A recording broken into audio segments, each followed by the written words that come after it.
Stuart Houston broke his ankle, so 3 weeks before the game down at Bristol City, I wouldn't have been playing. Right. Hadn't played a cup game. The ball, here's Albiston again. Right foot shot! Brilliant! Arthur Albiston played almost 500 games for Manchester United. He won 3 FA Cups. He played in 4 FA Cup finals. He represented Scotland at a World Cup. Yet somehow, he became one of the club's most forgotten greats. That is the mystery. Not because he failed, not because he lacked talent, but because football often forgets the players who make success look ordinary.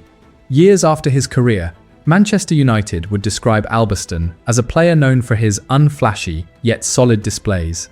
Perhaps those words explain everything. He was never the loudest player, never the biggest star, never the headline. He was simply the man managers trusted. Week after week, season after season, Manchester United itself later admitted he was somewhat underrated. For a player with 485 appearances, that says a lot, because behind those appearances was a career filled with pride, Wembley glory, heartbreak, injuries, and difficult sacrifices that few supporters ever saw. So what really happened to Arthur Albiston? How did one of Manchester United's most dependable servants become the Red Devil left behind? Subscribe, because players like Arthur Albiston should never be forgotten. Arthur Richard Albiston was born in Edinburgh, Scotland in 1957. Like thousands of young boys, he dreamed of becoming a footballer. But what set Albiston apart was not flair. It was discipline, hard work, and reliability. Those qualities helped him progress through schoolboy football before attracting the attention of Manchester United. For a teenager from Edinburgh, it was a dream opportunity. But joining Manchester United was only the beginning. Staying there was the real challenge. Every year, talented youngsters arrived at Old Trafford. Most never made it. The competition was ruthless. The pressure was constant. Albiston understood that nothing would be handed to him, so he kept working, kept improving, and kept waiting. Then, in October 1974, his chance finally arrived. At just 17 years old, he made his first team debut against Manchester City in the League Cup, a Manchester derby. A huge occasion, the kind of moment that could overwhelm a young player. But Albiston remained calm, focused, and dependable, the qualities that would define his entire career. There were no headlines calling him a future superstar, but inside Manchester United, people noticed something important. They could trust him. And in football, trust can take a player a very long way. What nobody knew then was that a moment of misfortune for one teammate was about to change Arthur Albiston's life forever. By 1977, Arthur Albiston was still trying to establish himself at Manchester United. He was respected, trusted, but he was not yet guaranteed a place in the team. Then, fate intervened. As Manchester United prepared for the FA Cup final against Liverpool, defender Stuart Houston suffered an injury. Suddenly, an opportunity appeared. One of the biggest opportunities of Albiston's young career. A place at Wembley, a chance to play in the FA Cup final, a chance to face a Liverpool side chasing a historic treble. For many young footballers, it would have felt overwhelming, but Albiston rose to the occasion. Against one of the strongest teams in Europe, he delivered a composed and disciplined performance. Manchester United won 2-1. Liverpool's dream of a treble was over, and Arthur Albiston was an FA Cup winner. It should have been one of the happiest moments of his life. Yet years later, Albiston revealed something surprising. Part of him felt guilty. He knew the opportunity had only arrived because Stuart Houston had been injured. While he celebrated the biggest victory of his career, another teammate was watching from the sidelines. The feeling stayed with him, so much so that Albiston later offered his winner's medal to Houston. Houston refused. The medal belonged to the man who had earned it on the pitch. But the gesture revealed something important about Arthur Albiston: his character, his humility, and the respect he had for those around him. For some players, Wembley creates legends. For Arthur Albiston, it created something else as well, a burden he never completely forgot. Yet if he thought the hardest moments of his football life were behind him, he was about to discover how cruel football could be. Because 2 years later, Wembley would give him a very different memory. As the years passed, Arthur Albiston became something every manager wants, but few players achieve: dependable. While others grabbed headlines, Albiston quietly made himself indispensable. Manchester United knew exactly what they would get from him every week. commitment, discipline, consistency. He was not the type of player who thrilled crowds with tricks or spectacular goals. That was never his game. His job was far less glamorous. Stop attacks, protect the defense, make the right decision, and do it again the following week. Albiston developed into a two-footed left-back with good pace and sound distribution. He understood positioning, he rarely panicked, and he rarely made life difficult for his teammates. The remarkable thing was how often he made difficult tasks look simple. Supporters tend to remember dramatic moments, the winning goals, the celebrations, the stars. But football teams are also built on players who quietly solve problems before they become disasters. That was Arthur Albiston. Managers trusted him because they knew what they would get, and that trust kept growing, season after season, match after match. Soon, Albiston was no longer fighting to stay in the team. He had become one of the first names managers looked for, yet football has a habit of overlooking players like him, because reliability rarely becomes a headline.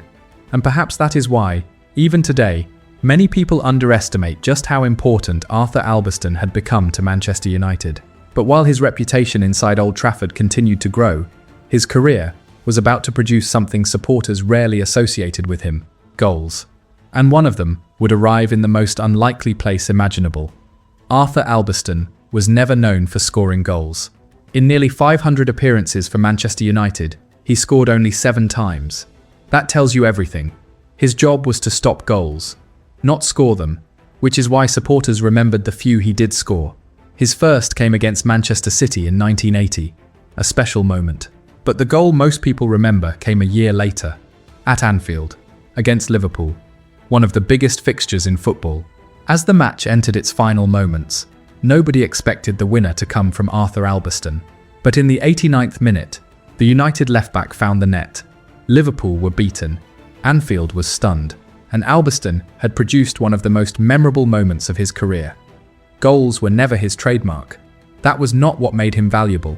But every now and then, he reminded people there was more to his game than defending. And just as his importance to Manchester United continued to grow, football delivered its first major setback, a setback that threatened to stop his progress. Because for the first time in his career, Arthur Albiston was about to face a challenge beyond his control. By the end of the 1970s, Arthur Albiston had become an important part of Manchester United. But football has a way of mixing joy with heartbreak, and nowhere was that clearer than Wembley.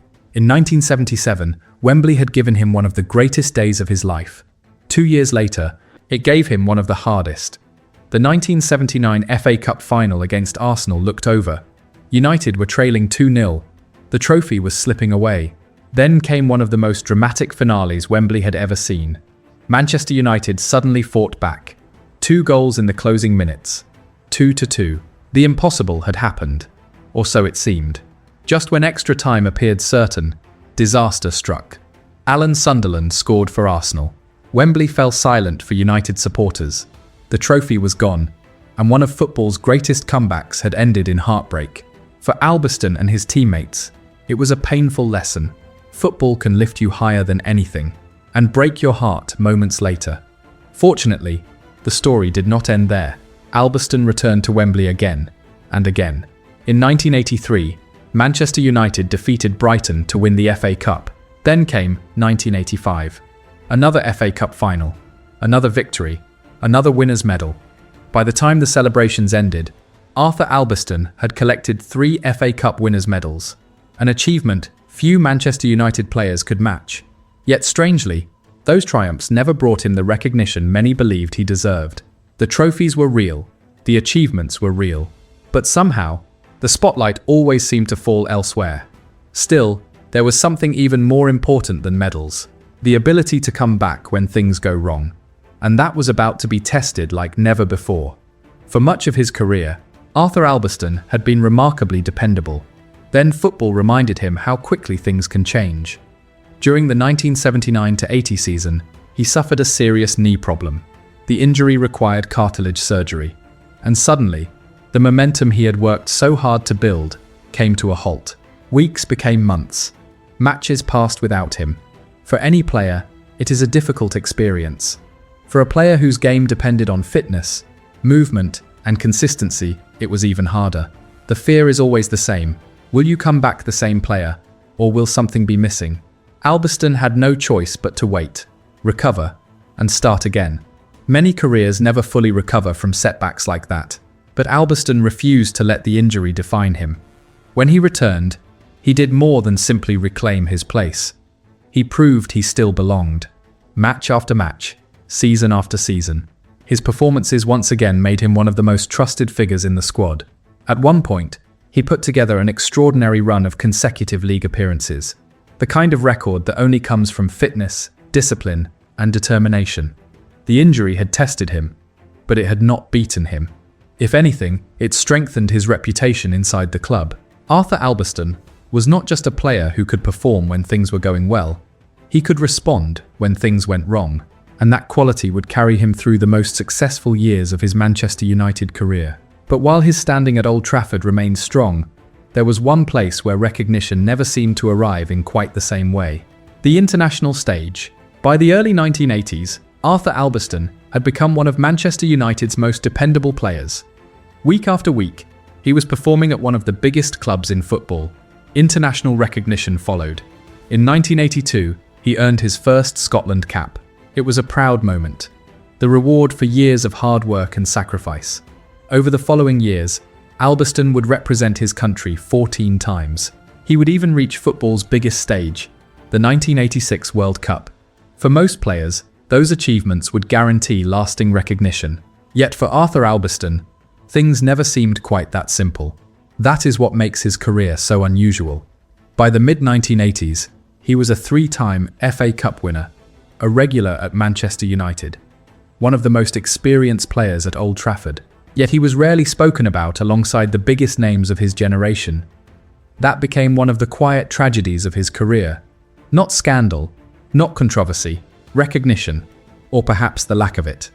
The same pattern followed him throughout football: respected by teammates, trusted by managers, appreciated by supporters, yet often overlooked when the game's biggest names were discussed.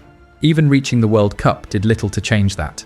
While others attracted headlines, Arthur Albiston continued doing what he had always done: his job. And perhaps that was both his greatest strength and his greatest misfortune, because football has always remembered its loudest personalities, while players like Arthur Albiston are too often left in the shadows.